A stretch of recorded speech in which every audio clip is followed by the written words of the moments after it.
El doctor Iván Lanegra es un destacado profesional con una trayectoria en distintos ámbitos de la administración pública. Tenemos mucho gusto en recibirlo en La Voz y la Mesa para hablar sobre un tema que nos parece crucial en medio de esta conflictividad social. No es que la ley de consulta, que es el tema de nuestra conversación, porque se aprobó la ley en agosto, septiembre del año pasado, hacía falta el reglamento. El reglamento fue trabajado por una comisión especial en la que estaban integrados distintos sectores de la sociedad, incluidos representantes de pueblos indígenas, y finalmente se ha hecho público y lo tenemos. Yo le decía a nuestros televidentes que creo que, si no todos, una gran parte de los conflictos sociales hoy existentes podrían o deberían resolverse con la ley de consulta. ¿Usted coincide, doctor Iván Lanegra? Muy buenas noches. Buenas noches, muchas gracias por la invitación. Efectivamente, esta es una herramienta que fue pensada desde su creación en un instrumento clave para la prevención de los conflictos sociales. Es una herramienta de diálogo que además está formalizado, cosa que ayuda mucho y que permite atender con mucha anticipación posibles disconformidades, posibles problemas de desinformación, posibles problemas de falta de comprensión de la percepción de las personas respecto a un determinado proyecto. Cuando usted dice formalizado, lo cual ayuda mucho, ¿a qué se refiere? A que hay etapas, hay un procedimiento, hay una manera de actuar, tanto para la administración pública como para las comunidades consultadas. Sí, reglas muy precisas, ¿no? Con plazos, con etapas claramente definidas, que permiten a todas las partes saber cuál es el procedimiento a seguir, cosa que es esencial tanto para la tarea del Estado, también para los ciudadanos indígenas en particular, pero también para el sector privado, que también necesita saber cuáles van a ser los tiempos y plazos que se requiere para cualquier tipo de emprendimiento. Bueno, ahí tenemos un primer problema para los ciudadanos indígenas en particular. ¿Cómo definimos quiénes son indígenas y por lo tanto deben ser consultados y quiénes no? El convenio 169 de la OIT, que es el convenio que sirve de base para este derecho, convenio que por cierto está en vigencia en el Perú desde el año 95, establece en su artículo 1 dos criterios para la identificación de los pueblos indígenas. Uno, que sean poblaciones, en este caso prehispánicas, previas a la colonización, y que además conserven en todo o en parte las instituciones que existían en esa época, en la época previa a la colonización.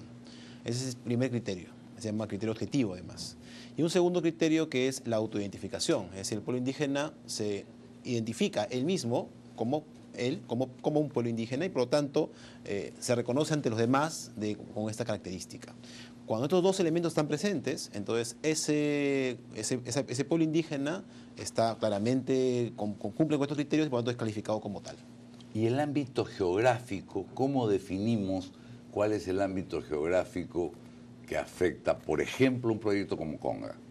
Ya. Es decir, ¿afecta solamente a las comunidades vecinas de la explotación? ¿Afecta a todo el departamento de Cajamarca?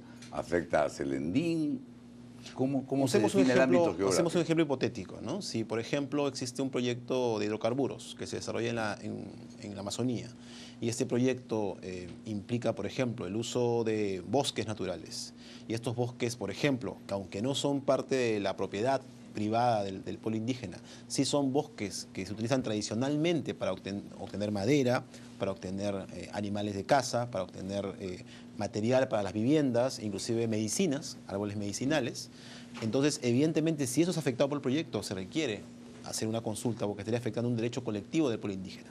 Si además se contaminaran los recursos hídricos y eso afectara a una población que está ubicada aguas abajo y que usa esa agua como fuente de bebida y que evidentemente podría haber afectado su uso tradicional como consecuencia de esa afectación, por más que esté ubicado fuera del ámbito de sus tierras reconocidas en propiedad o que están reconocidas algún tipo de posesión, también implicaría una afectación. Ahora, usted se refería a los plazos y en general, aun cuando pueda haber prórroga en uno de los casos, se establecen 120 días. ¿Es razonable pensar que en 120 días se puede producir la información de buena fe, se pueden reunir los eventualmente afectados, tomar decisiones y llegar a un resultado final. Ese es el plazo del proceso entre la etapa en la cual se informa sobre el plan de consulta y la etapa en la cual se culmina el acta, en la cual se llega a un acuerdo. Pero ojo que hay etapas que ocurren antes y ocurren después. Hay lo que se llama las actividades preparatorias, hay una etapa previa en la cual puede ser muy larga, si es que se requiere, por ejemplo, un proyecto de gran escala, que normalmente esos no son proyectos que se hacen en meses, se hacen en años, y que por lo tanto puede haber una etapa previa muy extensa en la cual se vaya preparando el proceso.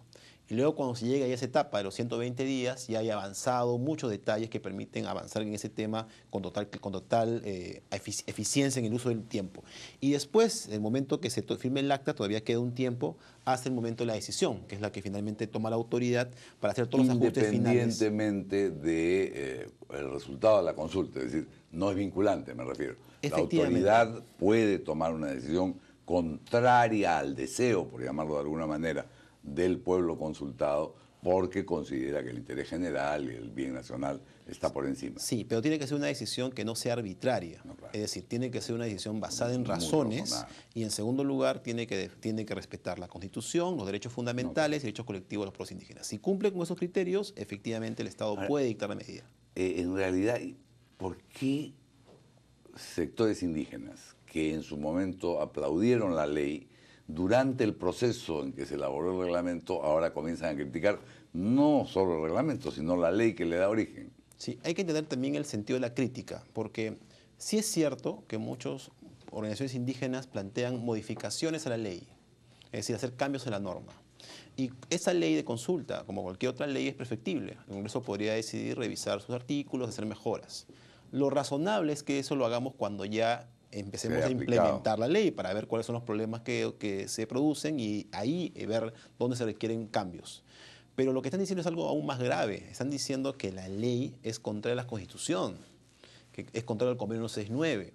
Y creo que ahí, en el caso creo que eres un testigo pues directo del tema, más bien esta ley y este proceso fue hecho expresamente para cumplir con esos criterios. Inclusive yendo más allá de lo que establecía el Convenio 169. Y me parece que eso es algo que no se reconoce y eso sí es un peligro, ¿no? Porque mi impresión es que al haberse dado la ley y haberse cumplido con este objetivo, se eliminó un tema de agenda importante.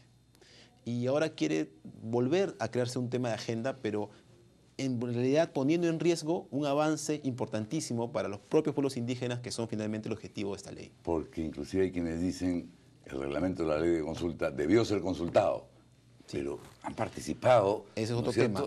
Yo quisiera que usted sea en este tema lo más preciso, doctor Lanera, porque efectivamente de la lectura de la comisión que prepara esto, uno deduce que ahí están representados, en la medida en que es posible representarse, los pueblos indígenas del país. Nosotros fuimos muy cuidadosos en cumplir con las etapas que la propia ley de consulta establecía. Es decir, dado que el propio reglamento quiere establecer, pasar por un estándar de participación alto, entonces dijimos, usemos el estándar de la ley. Entonces, todas las etapas que se plantearon ahí, las cumplimos.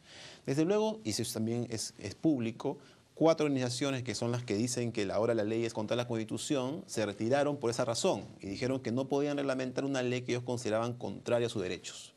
Desde luego, ese es un tema que, como tratando de explicar, parece claramente un cambio de objetivos que no tiene que ver tanto con los derechos, sino con otro tipo de razones. Por poner un ejemplo no tan hipotético, y yo sé que eso puede tener malas interpretaciones, pero en este momento Southern Perú, que es una mina que opera desde los años 50 entre Tacna y Moquegua, quiere duplicar su producción de cobre en Toquepala porque tiene reservas suficientes. ¿Se hace o no se hace consulta? ¿Es la población afectada, que sería la población de la ciudad de Tacna, una población indígena?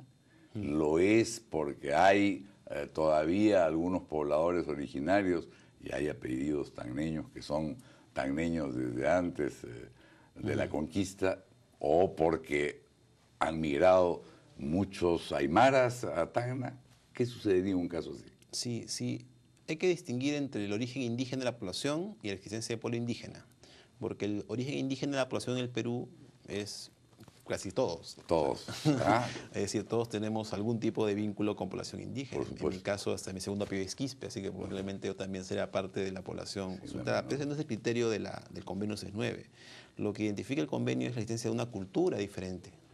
Y por eso no habla no solamente de existencia de este vínculo, digamos, de descendencia, sino también la existencia de una cultura viva, que son las instituciones que parcial o totalmente todavía subsisten.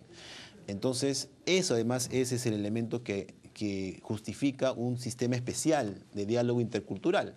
Entonces, si no existen esas características, entonces no hay pueblo indígena. Ahora, habiendo pueblo indígena, el segundo elemento es si hay afectación. Claro. Porque puede ser que exista pueblo indígena, pero el proyecto se hace en una zona en la cual no tiene ningún tipo de efecto ni tipo de impacto respecto a los derechos colectivos de los pueblos indígenas. Por lo tanto, tampoco requiere consulta. ¿Y eso quién lo decide? Eso está... Que no haya afectación, lo decide un estudio de impacto ambiental. A ver, lo deciden los estudios de impacto ambiental, efectivamente. ¿Deberían estar los estudios de impacto ambiental bajo responsabilidad del Ministerio del Medio Ambiente? A ver, en ese caso, como usted sabe, yo tengo una muy vieja posición al respecto. Creo efectivamente el Ministerio del Ambiente debería tener un rol mucho más activo en ese tema.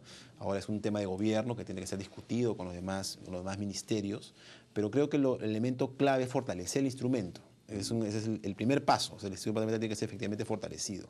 Ahora, respecto al tema, quisiera hacer una aclaración adicional, que hay mucha población que dice, entonces si no soy pueblo indígena, entonces nadie me va a decir nada, nadie me va a preguntar nada. No, porque existe para todos los peruanos y peruanas el derecho de participación y los mecanismos de participación, por ejemplo, en el estudio de impacto ambiental, que se aplican igual a todos. Entonces, lo que ocurre es que la consulta por los indígenas es un mecanismo adicional, especial para situaciones de diversidad cultural. Porque requiere efectivamente desde...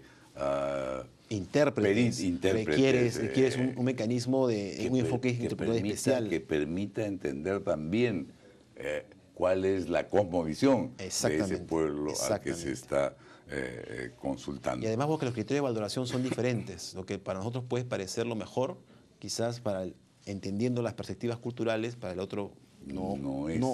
Entonces es el intercambio lo que permite identificar esos elementos. Muy pronto, más que proyectos mineros o de hidrocarburos, los que van a requerir un trabajo delicado utilizando la ley de consulta son los megaproyectos hidroenergéticos que están planificados, todavía no financiados, pero planificados en extensas zonas de la Amazonía peruana, ¿no es cierto? No, si efectivamente están ubicados en áreas donde hay pueblos indígenas, eso requieren efectivamente consulta, ¿no?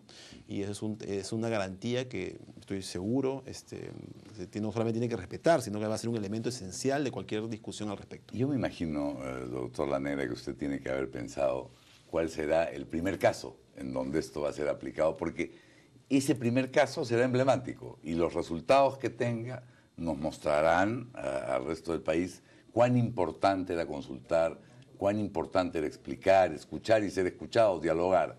Hay un caso pendiente, hay una lista de espera. Hay un tema que ya está en marcha, ¿no? que de hecho ya empezó con algunas actividades preparatorias, que es la consulta de reglamento de la ley forestal.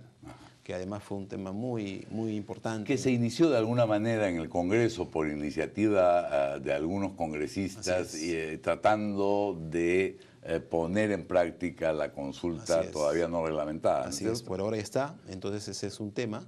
Y la otra cuestión es que con ya la base de datos oficial que vamos a tener de pueblos indígenas, más la información de los proyectos de inversión, vamos a tener ya una claridad mucho más precisa respecto de dónde están los proyectos de inversión, dónde vamos a tener que empezar a trabajar de manera fuerte al inicio. Y ese va a ser un tema, como usted señala, clave, porque si las primeras consultas salen bien, eso va a originar un fortalecimiento en el instrumento y eso va a darle el oxígeno que requiere una política de largo aliento como es la política de consulta. Ha sido usted muy amable de aceptar esta invitación, muchas gracias doctor a ustedes. Lanegra, y por supuesto cualquier ayuda que los medios de comunicación y en particular RPP Televisión podamos brindar a la consulta, porque si se trata de informar hay que utilizar todos los elementos a mano. Va a haber un esfuerzo muy grande de información a partir de estos meses y yo creo que el trabajo de RPP y otros medios va a ser sustancial en esta tarea. Muchísimas gracias. A ustedes. Amigos, nos despedimos esta mañana en La Voz y la Mesa. Buenas noches.